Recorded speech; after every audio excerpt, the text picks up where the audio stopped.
started a topic voice, and today we shall discuss voice in detail, how to change active voice into passive voice.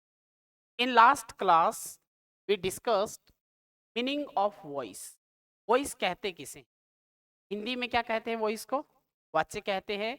हम discuss कर चुके हैं कि voice is a form of verb that shows, जो दर्शाती है whether subject of a sentence is doer of action or not. वो ये शो करती है कि इस सेंटेंस का जो सब्जेक्ट है वो डूअर ऑफ एक्शन है या नहीं है. क्रिया की जिस फॉर्म से इस चीज का पता चलता है उसे हम कहते हैं वॉइस. इंग्लिश में वॉइस कितने प्रकार के होते हैं? दो तरह के होते हैं, active voice and passive voice. Active voice हम तब कहते हैं जब उसका सब्जेक्ट जो होता है वो होता है डूअर ऑफ एक्शन, काम को करने वाला. फॉर एग्जाम्पल, जैसे हम इस सेंटेंस में देखें, आई राइट अ लेटर, तो लेटर लिखने का काम कौन कर रहा है? आई. आई यहाँ पे क्या है? सब्जेक्ट. और सब्जेक्ट के साथ में क्या है? ये डूअर ऑफ एक्शन, काम को करने वाला है, इसलिए ये एक्टिव वॉइस है. और यदि इसको हम पैसिव वॉइस में चेंज करें तो ये ऑब्जेक्ट यहाँ सब्जेक्ट बन जाता है. उसके बाद में हम बी की फॉर्म लगाते हैं, उसके बाद में हमने वर्ब की थर्ड फॉर्म का यूज करते हैं. ऑब्जेक्ट से पहले हम जनरली कौन सा प्रेपोजिशन लगाते हैं? वाई लगाते हैं. और लास्ट में हम एक्टिव वॉइस के सब्जेक्ट को पैसिव वॉइस में ऑब्जेक्ट बना के लिख देते हैं.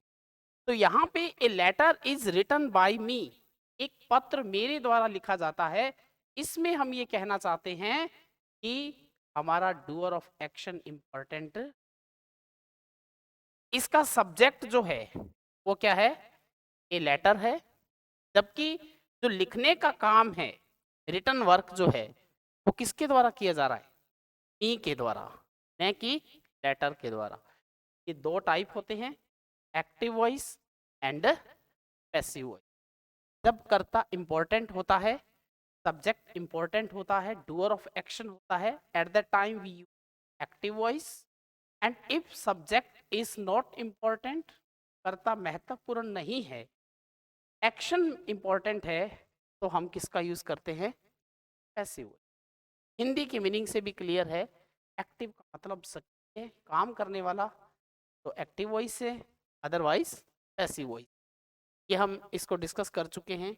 इसके बाद में हमने 5 रूल्स पढ़े थे कल कि how to change active voice into passive voice. Just मैं रिपीट कर देता हूँ. ये जो 5 जनरल रूल्स हमने कौन कौन से पढ़े थे, इसके अंदर हमने पढ़ा था कि first of all active voice के सेंटेंस के ऑब्जेक्ट को पैसिव वॉइस में क्या बनाते हैं? सब्जेक्ट बनाते हैं. पहला रूल हमने ये पढ़ा. दूसरा हमने पढ़ा कि जो हेल्पिंग वर्ब है उसका प्रयोग करते हैं, यानी हम इसको सही लिखें तो बी की फॉर्म का यूज करते हैं, का उपयोग करते हैं. बी की फॉर्म का यूज हमने पढ़ लिया कल, इस तरह से करते हैं.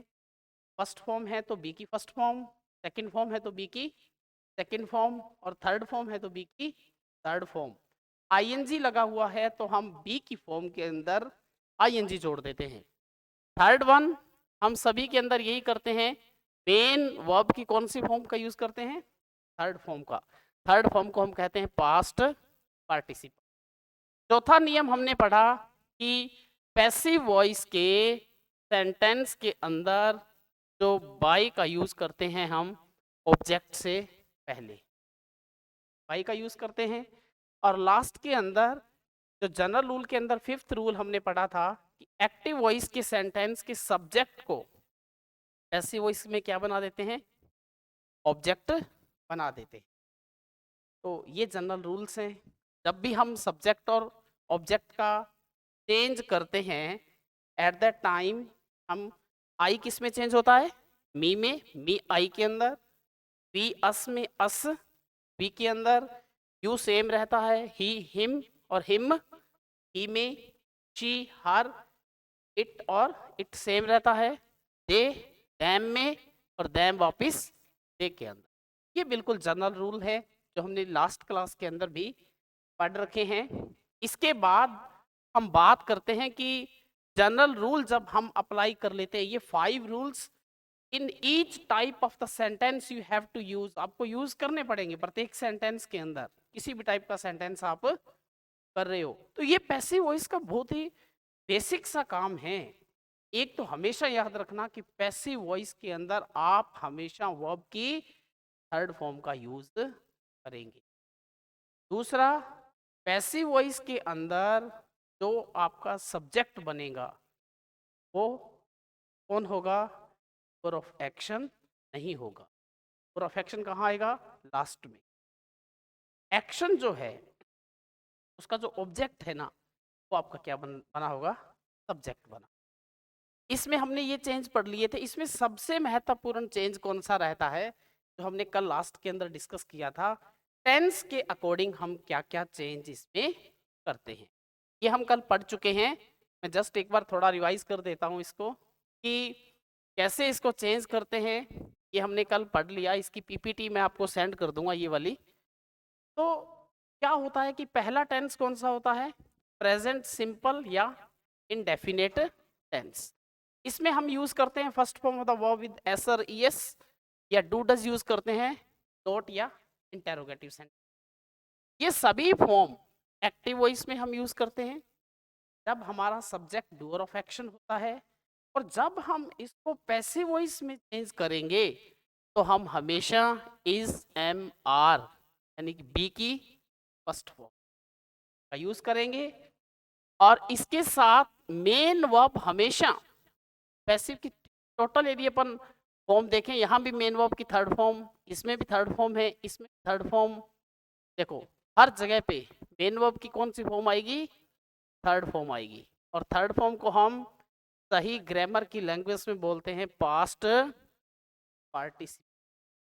पास्ट पार्टिसिपल करते हैं हम हमेशा वॉइस के अंदर, पास्ट पार्टिसिपल फॉर्म का ही करते हैं पैसिव वॉइस। तो टेंस वाइज जैसे देखोगे आपको ये सारी हेल्पिंग वर्ब्स याद होनी चाहिए। इसका मेन पर्पज यही है कि हमारे बेसिक सब आना चाहिए। प्रेजेंट कंटिन्यूस की बात करें, हम इज, आर, एम का यूज करते हैं वर्ब की फर्स्ट फॉर्म में आई। ये मैंने आपको कल भी बताया था। कई बार हमें ये लगता है, जैसे मैं एक सेंटेंस बोलूं पैसिव वॉइस का, जैसे मैंने बोला a letter is written by me, is written by me, is written, is के साथ हम क्या लगा रहे हैं? वर्ब की थर्ड फॉर्म। हम पूछें कि इसका टेंस कौन सा है, तो टेंस कौन सा है? टेंस ये सेम ही है। इसी टेंस की ये एक्टिव फॉर्म है, ये वाली पैसिव। टेंस के अंदर चेंज था। इसी तरह से अब जब हम इज, एम, आर के साथ वर्ब की फर्स्ट फॉर्म में आईएनजी पाएंगे ना, तब वो प्रेजेंट कंटिन्यूस होता है। और जब इज, एम, आर के साथ वर्ब की थर्ड फॉर्म पाएंगे, देन इनडेफिनिट टेंस का पैसिव वॉइस। टेंस सेम रहता है। प्रेजेंट परफेक्ट टेंस हमने पढ़ लिया था। इसमें हम क्या यूज करते हैं? सॉरी, सेकंड कर रहे थे, इज, एम, आर वर्ब की फर्स्ट फॉर्म में आईएनजी। तो यहाँ is, am, are same, being plus verb की थर्ड फॉर्म। परफेक्ट पढ़ चुके थे हम। हैज, हैव के साथ क्या यूज करते हैं? वर्ब की थर्ड फॉर्म। पैसिव वॉइस में चेंज करेंगे तो हैज, हैव के साथ हम लगा देंगे बीन प्लस वर्ब की थर्ड फॉर्म।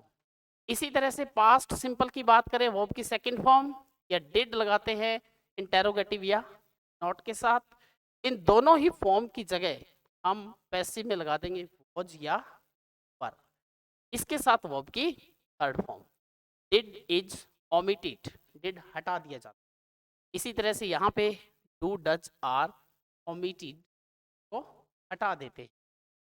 अब यदि बात करें हम पास्ट कंटिन्यूअस टेंस की, जैसे इससे पहले प्रेजेंट परफेक्ट कंटिन्यूअस टेंस है, उसका पैसिव वॉइस नहीं बनता। पास्ट कंटिन्यूअस टेंस की बात करें तो इज, एम, आर की जगह वॉज, वर आ गया वर्ब की फर्स्ट फॉर्म में आईएनजी। जब भी वर्ब की फर्स्ट फॉर्म में आईएनजी मिलेगा उसको आप चेंज करोगे बी की फॉर्म में आईएनजी। हर जगह पे आपको ये मिलेगा जैसे जहां भी आप आईएनजी फॉर्म देखोगे ना, तो उसके अंदर अपने को यही फॉर्म का यूज करना है। इसके बाद देखिए past perfect tense. Past perfect tense में हम यूज करते हैं हेड प्लस वर्ब की थर्ड फॉर्म का, और जब इसको चेंज करेंगे तो हेड वर्ब की थर्ड फॉर्म है तो बी की भी थर्ड फॉर्म कौन सी, हैड बीन प्लस वर्ब की थर्ड फॉर्म।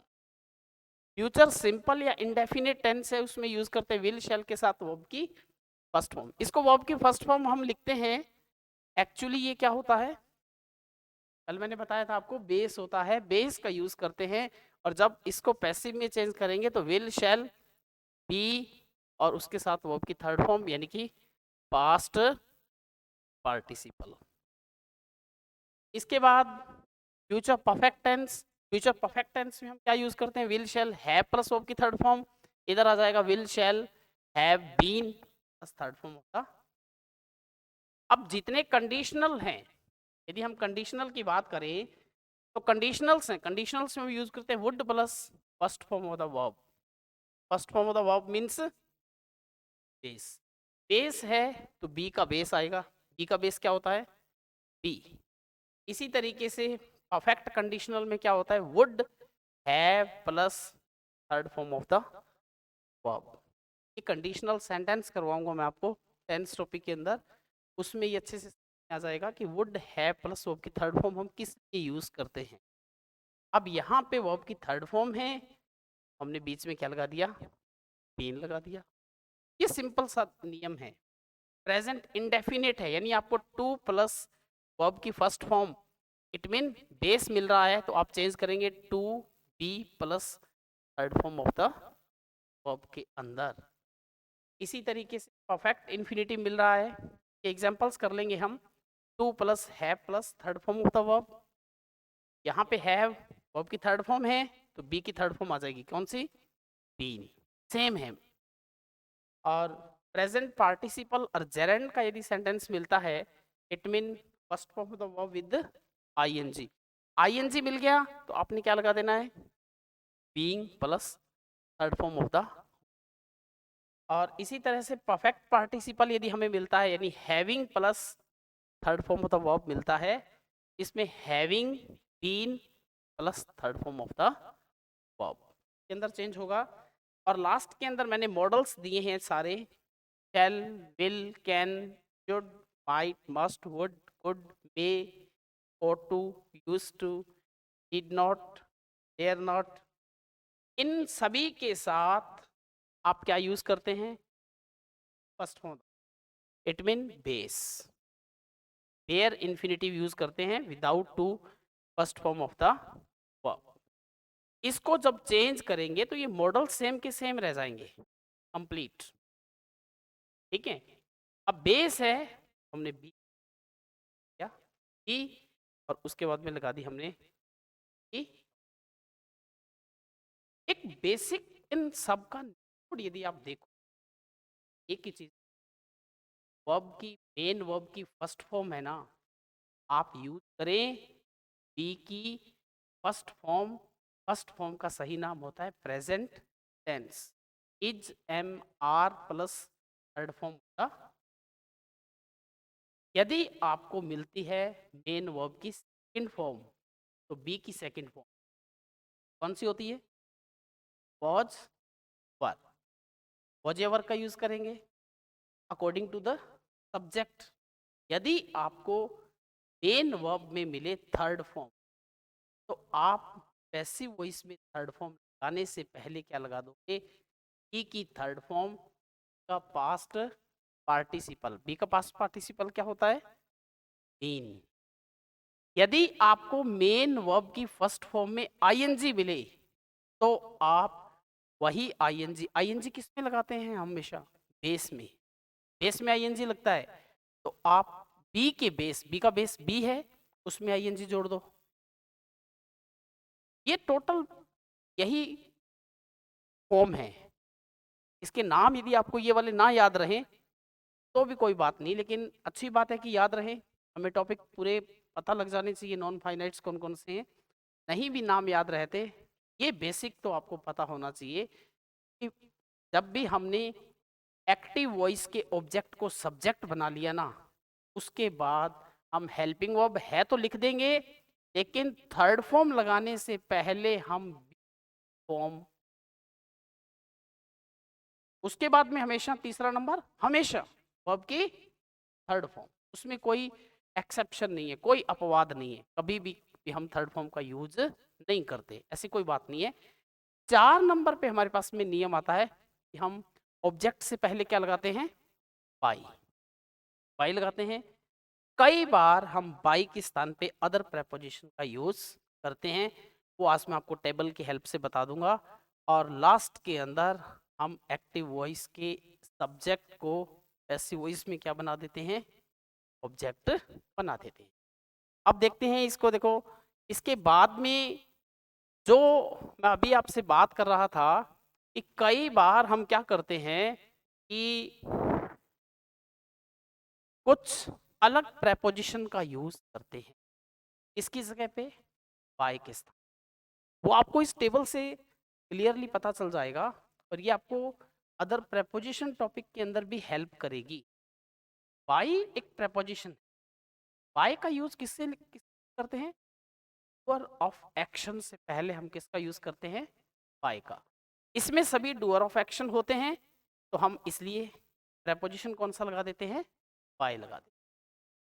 विद और बाय में डिफरेंस पता है आपको, जैसे मैं ये लिखूं, मैंने एक सेंटेंस लिखा कि a letter is written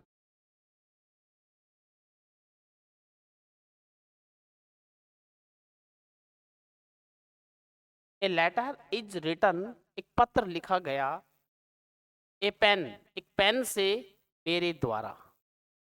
with और बाय का यूज करना है, कहां पे विद आएगा, कहां पे बाय आएगा। तो पेन से पहले हम किसका यूज करेंगे, विद का यूज करेंगे, और मी से पहले हम बाय का।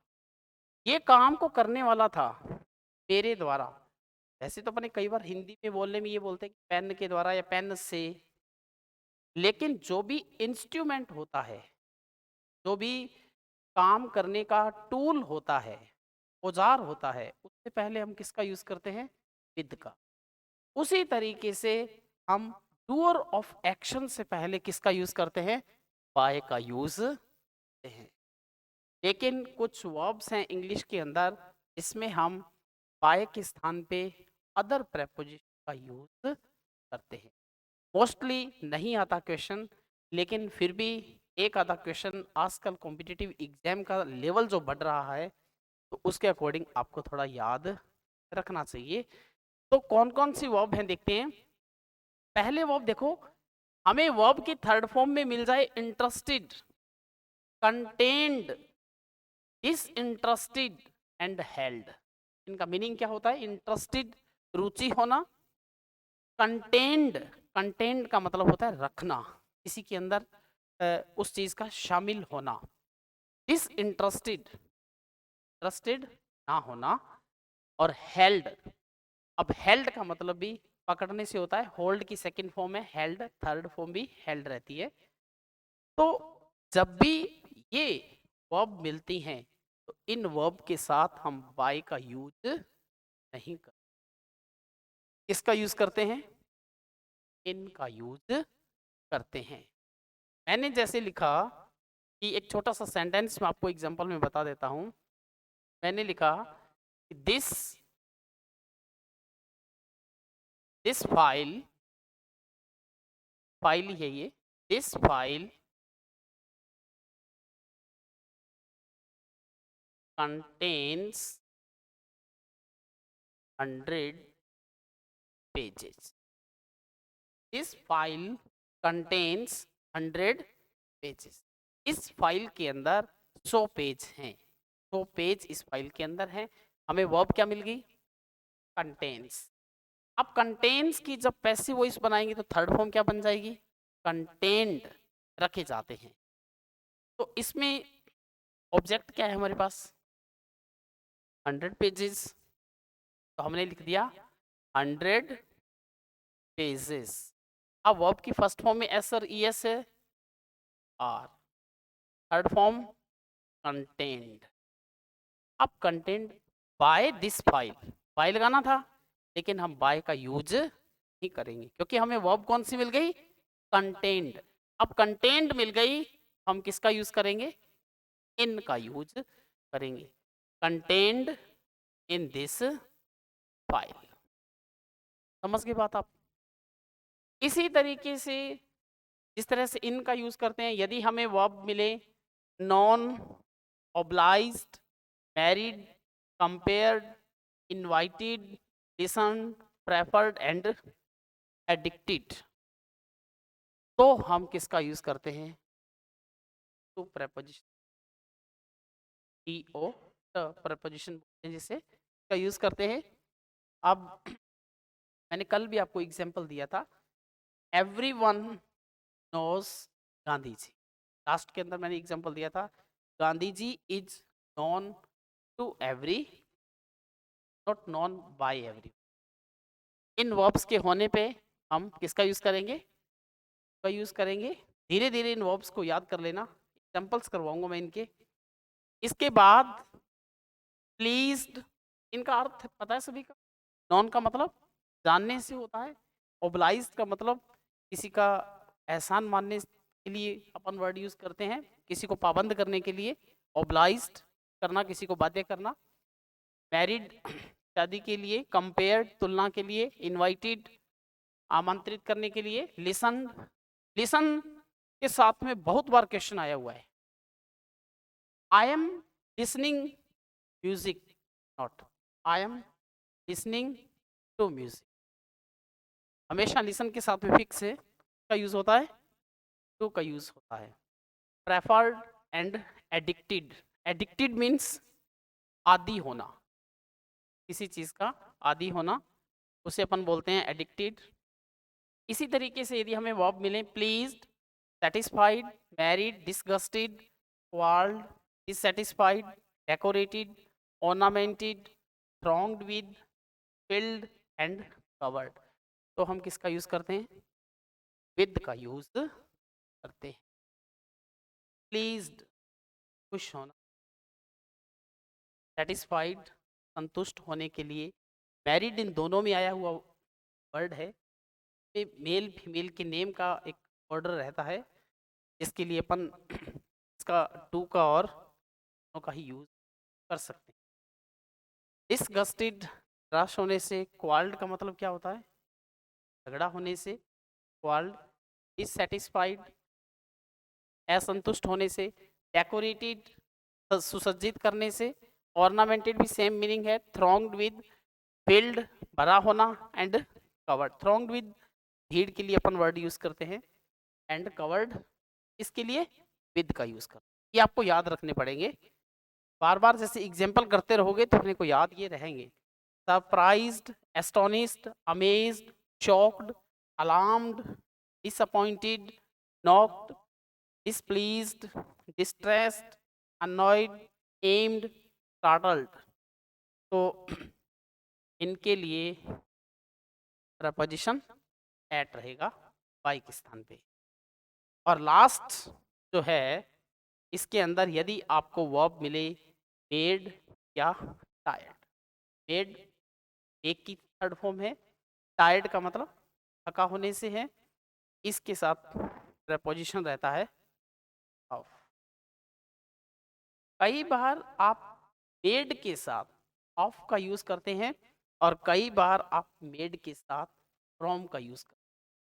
मैंने जैसे लिखा स्वीट्स आर मेड मिल्क, एक मैंने लिखा दिस टेबल इज मेड, मैंने दो सेंटेंस लिखी, प्रेपोजिशन से रिलेटेड है ये। बाय इज ए प्रेपोजिशन, कहाँ हम बाय के स्थान पे दूसरे प्रेपोजिशन का यूज करते हैं वही हम डिस्कस कर रहे हैं। हमने एक सेंटेंस लिखा स्वीट्स आर मेड मिल्क, इसमें फ्रॉम आना चाहिए, या ओ एफ अव आना चाहिए। ओ एफ का सही प्रोनाउंसिएशन भी क्या होता है? अव। ओ डबल एफ होता है ऑफ। ओ डबल एफ को क्या बोलते हैं? ऑफ। ओ एफ को अव। तो कहां पे अव आएगा और कहां पे हमारे पास में फ्रॉम आएगा? फर्स्ट में क्या आएगा? फ्रॉम आएगा। फ्रॉम आएगा। इसमें क्या आएगा? अव आएगा। किसी चीज से दूसरी चीज का बना होना, यदि इसके अंदर अलग होने का भाव नहीं हो, फ्रॉम जो है वो एबलेटिव प्रेपोजिशन, एबलेटिव फोर्स है इसकी। एबलेटिव का मतलब होता है पृथक होने का भाव। जैसे आप करण कारक में, है ना, और अपादान कारक के अंदर डिफरेंस पढ़ते हो ना, अलग होने का भाव, वही है। एबलेटिव फॉर्म है, पृथक होने का भाव। तो यहाँ पे मिल्क से अलग होके स्वीट्स बन गई, उसमें चेंज है, तो आपने क्या लगाया? फ्रॉम। टेबल किसका बना हुआ है? वुड का। दोनों ही सॉलिड है, टेबल भी सॉलिड है, वुड भी सॉलिड, सेम है, तो अपन किसका यूज करेंगे? ओ एफ अव का यूज करेंगे। और यदि दोनों अलग अलग हैं तो हम किसका यूज करेंगे? फ्रॉम का यूज करेंगे। फॉर्म चेंज हो गई, मिल्क लिक्विड फॉर्म में था, कुछ भी कह लीजिए, बात को क्लैरिफाई करने के लिए। वैसे क्या है, अलग होने का भाव रहता है फ्रॉम के अंदर। जिस स्थान को हम छोड़ के जाते हैं उससे पहले क्या लगाते हैं? फ्रॉम। छोड़ नहीं, अलग होने का भाव। आई am going from Suratgarh Jaipur. I am going, Suratgarh को छोड़ के जा रहे हैं, अलग होने का भाव। और जहां जाना है उससे पहले तो का यूज करते हैं एज ए डेस्टिनेशन। तो ये अपने को थोड़ी सी एक बार वर्ब आपको पढ़नी है, फिर इसमें एग्जाम्पल अपन कर लेंगे। इसके बाद देखिए ये है आपके एग्जाम्पल्स, इनके बेस्ड आप किस किस फॉर्म का कैसे यूज करेंगे। तो ये कुछ एग्जाम्पल मैं आपको करवा देता हूँ, बाकी मैं आपको सेंड कर दूंगा, आप एक बार इनको देखना जरूर। I help my friend, very simple. जहां समझ में नहीं आई मुझे बता देना। My friend is helped by, no problem. You do not cheat me. Me इसमें बदल गया, I am not cheated by, you का यू रह जाएगा same. The girl is singing a song, is singing present continuous का आ गया। A song is being, verb की थर्ड फॉर्म क्या हो गई? Sung by the girl, problem. Next one, I have completed my work. My work यहाँ पे subject बन जाएगा, my work has been completed by me. Next one, they have not eaten apples. Have not eaten apples, subject बनेगा apples, have not been eaten by them. But कई बार इसको अपन dam को भी ब्रैकेट के अंदर लगा देते हैं, क्योंकि डैम और they is not so much important, महत्वपूर्ण नहीं है, के बाद में अपन पढ़ते हैं इसको। Naresh bought a lot of toys. कई बार जैसे नरेश सब्जेक्ट था, बॉट लाया, ए लॉट ऑफ टॉयज लाया। जब हम वर्ब से क्या प्रश्न पूछेंगे उसका जो उत्तर आएगा वो ऑब्जेक्ट होगा आपका। क्या लाया? ए लॉट ऑफ टॉयज, ये पूरा की पूरा ऑब्जेक्ट है। इस पूरे के पूरे को ही सब्जेक्ट बनाना है यहाँ पे। A lot of toys were bought by Naresh. A lot of toys were bought by Naresh. We did not sing songs. Did not sing song. Songs were not sung by us. हमने किसको हटा दिया? Did को हटा दिया। जैसे कि यहाँ पे हमने किसको हटा दिया था? Do को हटा दिया था। Smoke filled the room. Very simple. The room was filled. अब filled जो वर्ब है के साथ हम बाय प्रेपोजिशन लगाते हैं, क्या लगाते हैं? यहाँ पे विद दिया है, तो filled with fog, paint covered the lock. अब देखो the lock was covered, second form थी। अब देखो कवर्ड, कवर्ड के साथ में भी क्या आता है, विद आता है, with lock. His behaviour shocked मी, तो आई वॉज शॉक्ड, शॉक्ड के साथ में क्या आता है, at, I was shocked at his behaviour. ये अमेरिकन स्पेलिंग है, बिहेवियर में IOUR लग जाता है ब्रिटिश के अंदर। Next one, this exercise tired him, पढ़ा था हमने टायर्ड वर्ड, तो ही, हिम से ही बन गया, ही वॉज टायर्ड, क्या रहता है टायर्ड के साथ में, ow, tired ow this exercise. Next one, everybody knows Gandhi ji, Gandhi ji is known to everyone, known के साथ में क्या फिक्स रह गया, टू फिक्स। इस तरह से आपने एक्सरसाइज कंप्लीट की पैसिव वॉइस। क्वेश्चन कैसे आएगा, क्वेश्चन कंप्लीट आपका ऐसे आएगा, which is passive form of the sentence, इस सेंटेंस की पैसिव फॉर्म क्या आएगा, change this sentence into passive voice, या आएगा change the voice of the sentence, sentence का वॉइस बदल दें आप। तो वॉइस बदलने का बात आई तो आपको पता भी होना चाहिए सेंटेंस के अंदर एक्टिव वॉइस दिया है आपको या पैसिव वॉइस। जितने भी हम रूल्स पढ़ रहे हैं, if the question is given that change the voice, तो हमें पता होना चाहिए यदि पैसिव वॉइस में दिया है, सारे के सारे वॉइस वर्सा हम एक्टिव में चेंज, तो हम पैसिव बनाने के लिए कर रहे हैं। इन द सेम वे हम उस पैसिव वॉइस के सेंटेंस के ऑब्जेक्ट को लगाएंगे एक्टिव वॉइस में सब्जेक्ट के। यदि वहां पे आपको कोई ऑब्जेक्ट नहीं मिल रहा, इसका मतलब आपका ऑब्जेक्ट कोई अनइम्पोर्टेंट पर्सन था, तो पैसिव वॉइस बनाते समय मैंने छोड़ दिया था। तो कोई भी अनइम्पोर्टेंट सब्जेक्ट जो आपको ऑप्शन में दिया हुआ है कर लेना, है ना, इस तरह से अपने को चेंज करना है। अब इसके बाद में एक दो चीजें मैं आपको और इम्पोर्टेंट बताता हूँ इसके अंदर, जो आपको करनी है। आज अपने सेंटेंस सिंपल कंप्लीट करवा देता हूँ मैं आपको, फिर एक्सरसाइज सेंड करूंगा, वो आपको करनी है सभी को, ठीक है। अब देखो एक प्रॉब्लम आती है डबल ऑब्जेक्ट वाले वाक्य। कई बार आपको इंग्लिश के अंदर सेंटेंस के अंदर दो ऑब्जेक्ट मिल सकते, एक डायरेक्ट ऑब्जेक्ट, एक इनडायरेक्ट ऑब्जेक्ट।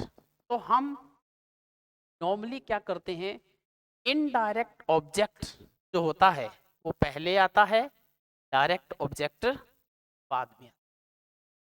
हम एक्टिव वॉइस के वाक्य में भी डायरेक्ट ऑब्जेक्ट को पहले लगा सकते, इनडायरेक्ट को बाद में लगा सकते, लेकिन उसके लिए हमें प्रेपोजिशन का यूज करना पड़ता है। दोनों से ही वाक्य बन जाएंगे, आपको दोनों वाक्य बनाने आने चाहिए, क्योंकि क्या पता एग्जाम में किस ऑब्जेक्ट से आपको वाक्य बना के वो दे दे। आपको तो वाक्य बनाना नहीं है कि आप एक ही तरीका सीख ले, दोनों आपको पता होने चाहिए। अब यदि जैसे आप इसको चेंज करेंगे, जैसे इस सेंटेंस को देखो कि my father will present me a gift, कि मेरे पिताजी मुझे भेंट करेंगे एक गिफ्ट। तो मुझे भेंट करेंगे, क्या भेंट करेंगे, गिफ्ट। तो क्या का आंसर है, यानी जो नॉन लिविंग थिंग है आपकी, ऑब्जेक्ट का मतलब ही कोई वस्तु होता है। जो भी कोई वस्तु है, ऑब्जेक्ट मीन्स वस्तु, कर्म है वैसे तो ग्रामर के अंदर, वैसे इसका शाब्दिक अर्थ क्या होता है, ऑब्जेक्ट मीन्स कोई वस्तु। तो जो भी वस्तु है, वस्तु कौन सी है, बी वस्तु है या गिफ्ट, गिफ्ट है ना, तो ये हो गया आपका डायरेक्ट ऑब्जेक्ट। बी उस इनडायरेक्ट ऑब्जेक्ट से जुड़ा हुआ कोई व्यक्ति, वो हो गया आपका इनडायरेक्ट ऑब्जेक्ट।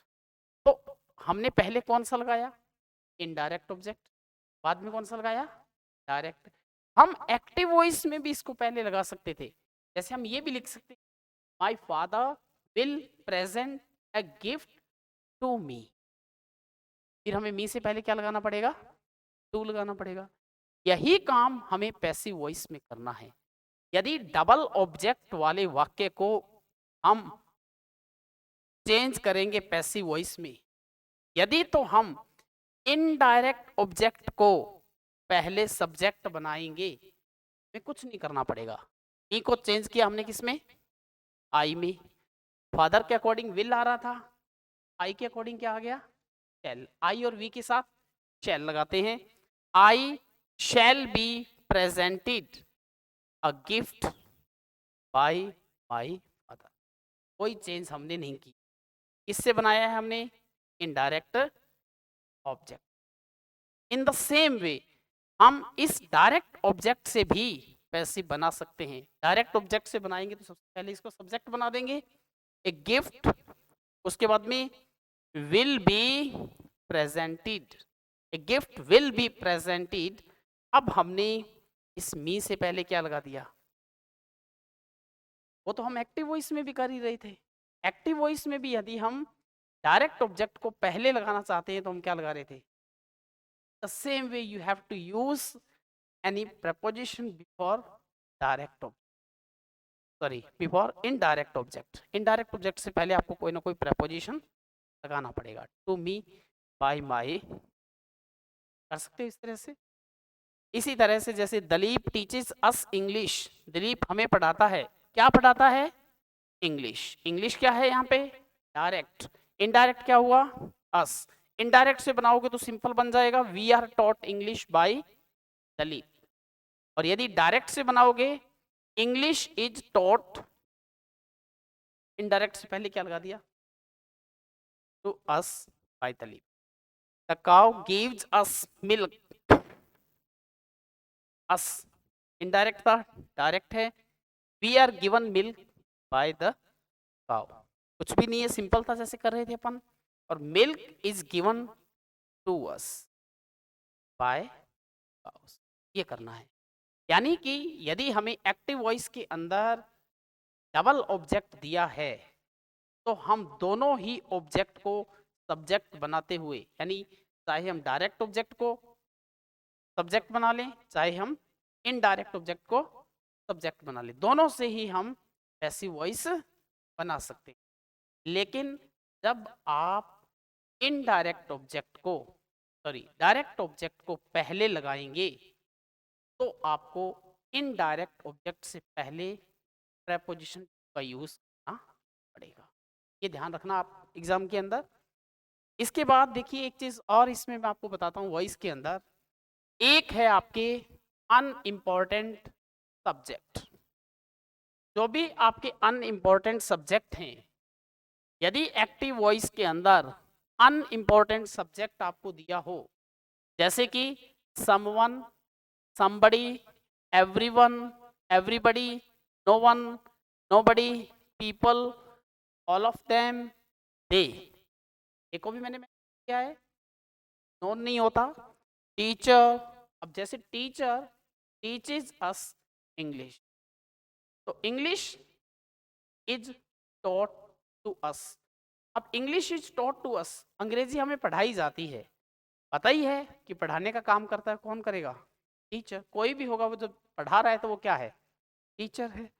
तो डॉक्टर यदि ट्रीटमेंट करता है तो डॉक्टर, पुलिस यदि कोई इन्वेस्टिगेशन करती है, फार्मर यदि कोई खेती का काम करता है, कोई भी फार्मर। ये सारे अनइम्पॉर्टेंट सब्जेक्ट हैं, इनको पैसिव वॉइस में हम बाई के बाद ऑब्जेक्ट के रूप में नहीं लिखते, दोनों छोड़ देते।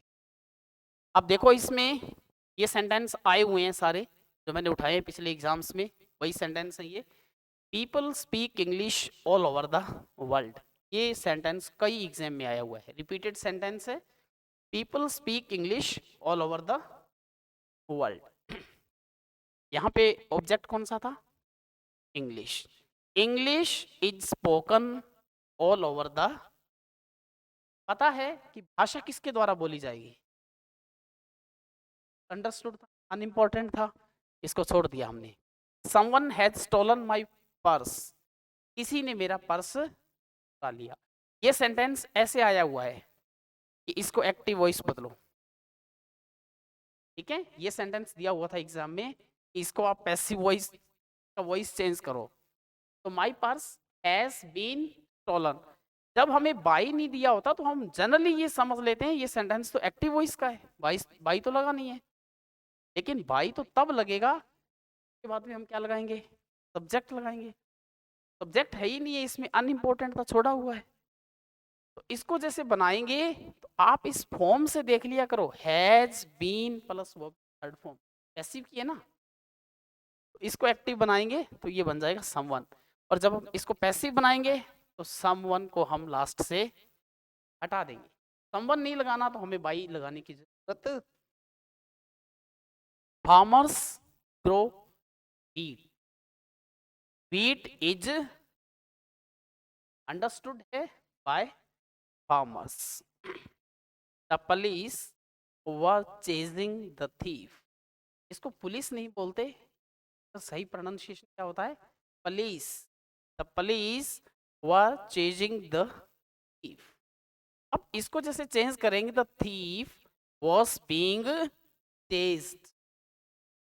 अब चोर का जो पीछा किया जा रहा है किसके द्वारा, अंडरस्टूड है पुलिस के द्वारा। ये उसका प्राइमरी काम ही है पुलिस का। They make many things of plastic. वो बनाते हैं मैनी थिंग्स, बहुत सी चीजें ऑफ प्लास्टिक। मैनी थिंग्स इसमें ये नहीं रहेगा, मैनी थिंग्स ऑफ प्लास्टिक पहले रहेगा। Many things of plastics are made, many things of plastics are made. तो इसको इसमें लिखा हुआ है many things are made of plastics, plastic की कई चीजें बनाई जाती हैं। वैसे दोनों का मीनिंग सेम है, किसी भी तरीके से अपन लिखते। तो दे मेक मैनी थिंग्स, बहुत सी चीजें बनाते हैं ऑफ प्लास्टिक। तो वो क्या बनाते हैं, बहुत सी चीजें, किसकी, प्लास्टिक की।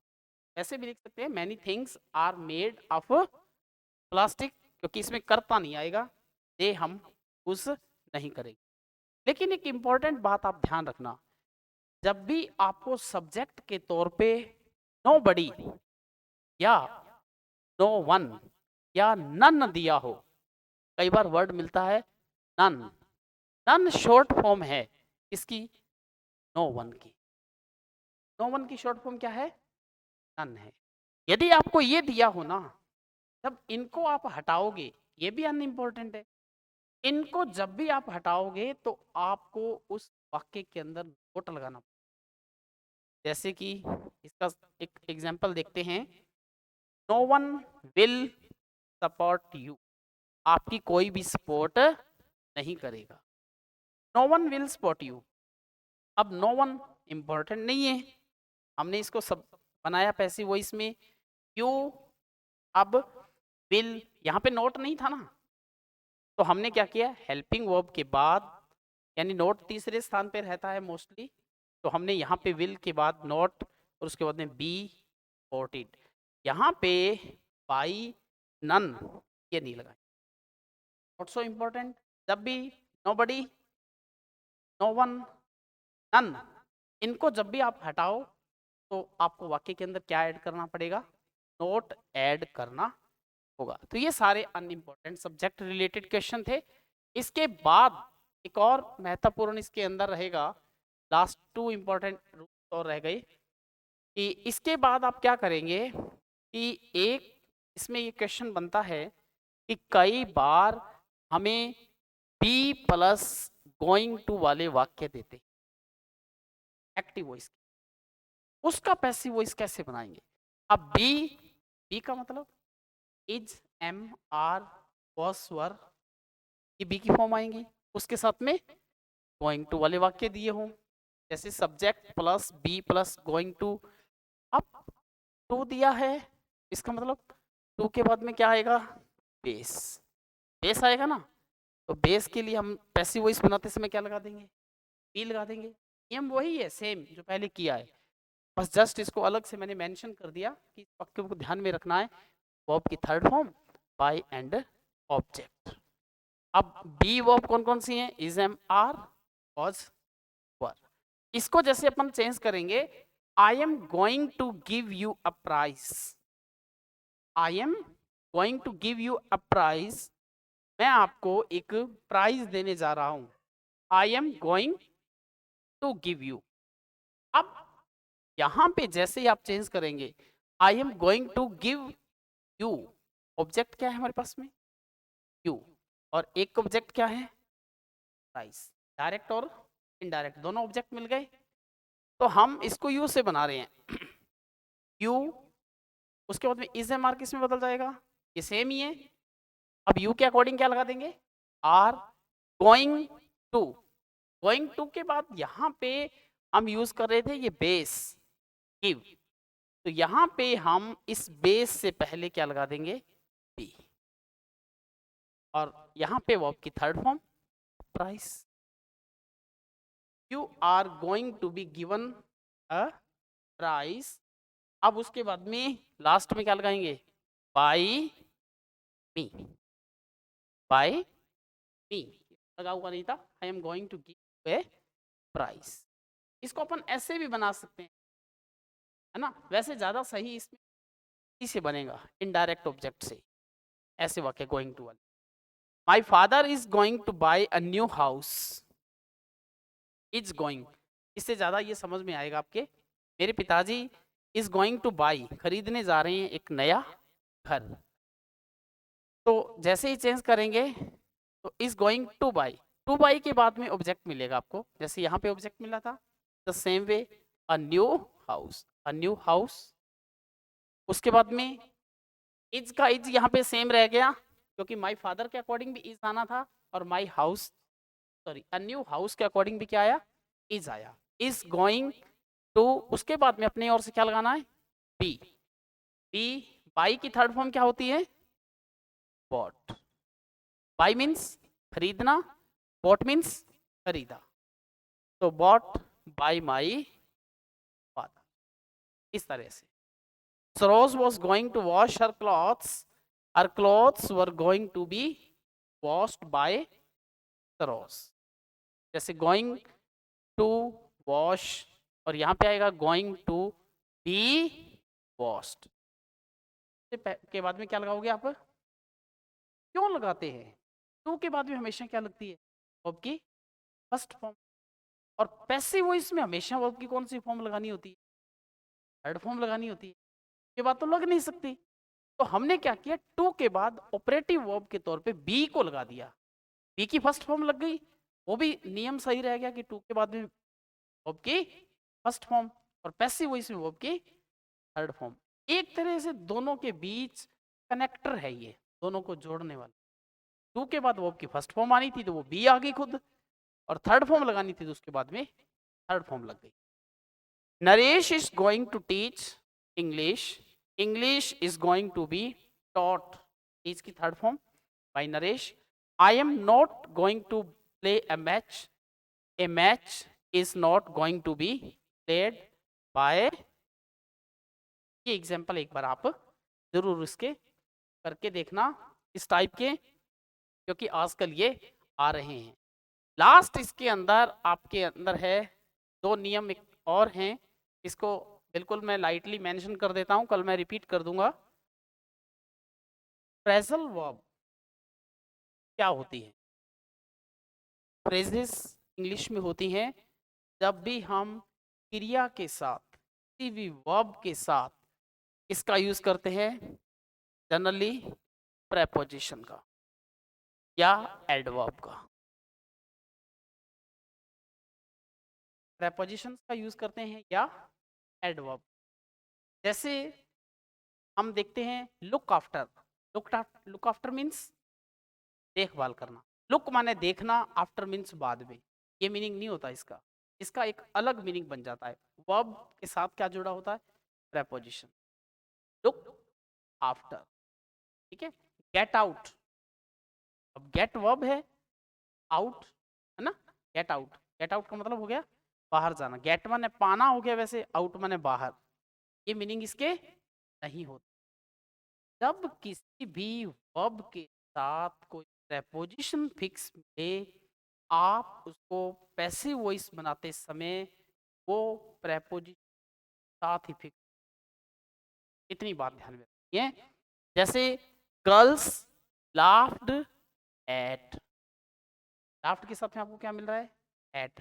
इस एट को हटाना नहीं है, इसको आप साथ ही रखोगे यहाँ पे। ही जैसे was laughed at by the, Kamal arrived at the conclusion। arrived के साथ आपको क्या मिल रहा है? at मिल रहा है ना। तो पैसिव वॉइस बनाएंगे, the conclusion was arrived at by कमल। इसी तरीके से we must listen to our parents। listen के बाद में क्या फिक्स रहती है? टू। बार बार रिपीट हो रही हैं वही बातें। listen के साथ में टू पढ़ा था हमने। तो our parents must be, तो listened to, listen के साथ में हमने वापस टू जोड़ दिया। तो our parents must be listen to। यदि अपन जोड़ना चाहें, बी को हटा दिया इसने, है ना। अंडरस्टूड बात है कि we must listen to our parents। तो our parents must be listened to, हमारे माता पिता को हमेशा सुना जाना चाहिए। किसके द्वारा? हमारे द्वारा ही सुना जाएगा। ये अंडरस्टूड है। Ram has given up the bad company. Given के साथ क्या आ रहा है? अप। गिवन अप का मतलब क्या होता है? गिव अप, छोड़ देना। We should give up bad habits, हमें बुरी आदतों को छोड़ देना चाहिए। तो यहाँ पे भी चेंज करो, the bad company, sorry bad company है, हाँ, bad company has been given up, same रहेगा। यहाँ पे she has given away the prizes, the prizes have been given, यानी जो वर्ब के साथ में प्रेपोजिशन फिक्स है ना, वो यही रहेगा। Radha sent for the doctor, sent for का मतलब होता है कॉल करना, बुलाना। Sent for the doctor, doctors was sent for by Radha. Nobody objected to my proposal, तो ऑब्जेक्टेड के बाद में अपन क्या लगा रहे हैं? टू। और यहां भी रहेगा my proposal was not objected, fix जो वर्ब है इसके साथ रहेंगी। और एक चीज और लास्ट के अंदर देख ले, के बाद अपन कंप्लीट कर चुके होंगे। फिर अपने कल एक्सरसाइज करेंगे, आपकी प्रॉब्लम्स लेंगे कहाँ कहाँ पे आ रही हैं, मैं आपको सेंड करूंगा, आपने करनी है, ठीक है। एक है adverbs of manner, active voice के अंदर ये भी इंपॉर्टेंट रहता है। एडवर्ब्स ऑफ मैनर हम कहाँ लगाते हैं? एक्टिव वॉइस में हम जनरली सेंटेंस के एंड में। कौन सा रूल होता है? MPT, adverb of manner, adverb of place, adverb of time. यानी हमें एक वाक्य के अंदर जगह भी दी है, प्लेस भी दिया है, टाइम भी दिया है और मैनर भी दिया है। उसका नियम क्या रहेगा? पहले मैनर आता है, फिर प्लेस, फिर टाइम। जैसे I decorated my room beautifully, I decorated my room beautifully in the school yesterday. तीन चीजें मैंने इसमें कवर की हैं। आई डेकोरेटेड, मैंने सजाया, माई रूम, इन द स्कूल, विद्यालय के अंदर, इन द स्कूल यस्टरडे। अब तीन चीजें दी हैं इसमें। I decorated my room in the school, कहाँ सजाया? इन द स्कूल, स्कूल में, जगह का नाम है। यस्टरडे, कल। आई डेकोरेटेड माई रूम, और इससे पहले आएगा ब्यूटीफुली, ब्यूटीफुली, अब ब्यूटीफुली सुंदरता से। आई डेकोरेटेड माई रूम ब्यूटीफुली। अब कई बार अपने को समय और स्थान भी दिया हो ना, आई वेंट देयर यस्टरडे, मैं कल वहां गया। आई वेंट यस्टरडे देयर या देयर यस्टरडे। जब भी आपको ये लगे डाउट, तो आप रूल ये याद रखना, पहले मैनर, फिर प्लेस और लास्ट में टाइम। प्लेस यानी टाइम से पहले आता है, इससे पहले मैनर आता है। लेकिन जब पैसिव वॉइस बनाते हैं ना, कई बार ये जो मैनर है ना, इसको वर्ब की, जैसे इसमें एग्जाम्पल भी आपको दिया होगा, ये सेम ही है, इसमें यही एग्जाम्पल दिया था, she decorated the room beautifully, the room was beautifully decorated bye her, she decorated, उसने सजाया, the room beautifully, adverb of manner थी, लास्ट में दे दी थी आप। और जब पैसिव वॉइस बनाते हैं तो कई बार ये एडवर्ब ऑफ मैनर आपको वर्ब की थर्ड फॉर्म से पहले दी होती है, तो उसको सही मानेंगे आप, उसको गलत नहीं। एक ये, और लास्ट में कुछ ऐसी वर्ब जिनके बाद में ऑब्जेक्ट तो होता है लेकिन पैसिव वॉइस नहीं बनता, उनको स्टेटिव वर्ब कहते हैं। कल हम इनको थोड़ा लास्ट में दोबारा डिस्कस करेंगे, लास्ट वाले रूल्स को। कौन कौन सी वर्ब हैं? बिलोंग, हैव का मतलब होना चाहिए ऑन, रखना, लैक कमी होना, resemble, suit, fit, look like, agree with and mean, इनका पैसिव वॉइस नहीं बनता। सिंपल एक ही सेंटेंस देख लो इसमें, जैसे मैंने लिखा कि जॉन हैज 2 ब्रदर्स, जॉन के 2 भाई हैं। इससे भी सिंपल सेंटेंस देखो, मैंने लिखा I have a car, I have a car, मेरे पास एक कार है। तीनों चीजें हैं, सब्जेक्ट है, हैव मीन्स रखना, वर्ब है, एक कार ऑब्जेक्ट भी है। तीन ही चीजें पढ़ी थी हमने एक्टिव वॉइस में पैसिव वॉइस बनाने के लिए, तीनों हैं, लेकिन इस सेंटेंस को हम पैसिव वॉइस में चेंज नहीं करते। वर्ब कौन सी आ रही है? तो ये वर्ब्स है ना, जो हैव, बिलोंग, लैक, लैक का मतलब होता है कमी होना, लक मीन्स भाग्य, लैक मीन्स कमी होना, रिजेंबल सादृश्य होना, किसी के समान दिखना, सूट किसी को सूट करना, fit, look like, agree with या मीन का मतलब होना।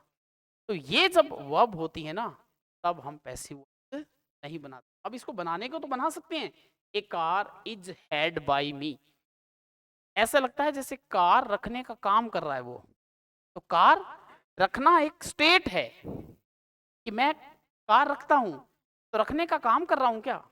नहीं, अपने सिंपल ये कह रहे हैं कि मेरे पास में एक कार है। तो ये स्टेटिव वर्ब, कल भी मैंने बताया था 2 तरह के सेंटेंस होते हैं, एक तो एक्शन वाले और एक स्टेट वाले। एक दशा बताते हैं और एक क्या बताते हैं? काम बताते हैं। काम वाले वाक्यों को ही पैसिव वॉइस बना सकते हैं, दशा वाले वाक्यों को नहीं बना। कल आप एक्टिव पैसिव वॉइस के जनरल रूल्स एक बार आप रीडिंग करना, और कल हम एक्सरसाइज करेंगे फर्स्ट टाइप की। मैं आपसे क्वेश्चन पूछूंगा, आपको जानूंगा कि आप कितना पढ़ के, तो हाँ पीडीएफ इसका मैं आपको सेंड कर दूंगा, और इसके बाद एक्सरसाइज के बाद ही हम नेक्स्ट टाइप के सेंटेंस